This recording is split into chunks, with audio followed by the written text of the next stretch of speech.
आज होती नागपंचमी आणि नागपंचमीच्या तुम्हाला खूप साऱ्या शुभेच्छा.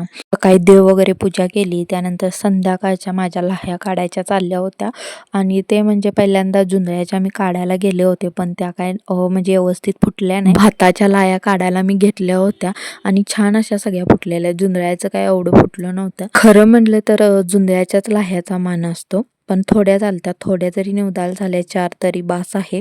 आणि त्यानंतर संध्याकाळचे 7 वाजले. दिवाबत्ती वगैरे मी करायला घेतली.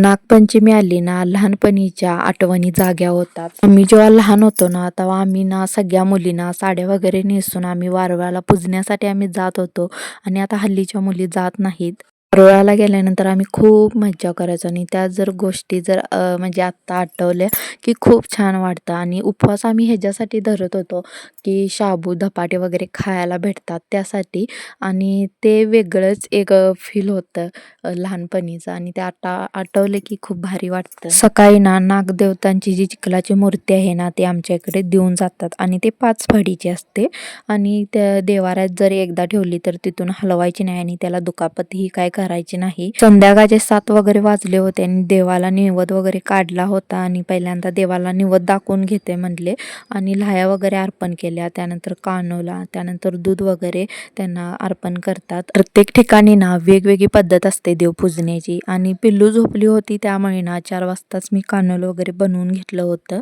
त्यांना पिल्लू उठली ना तर मला ती काहीच करू देणार नाही.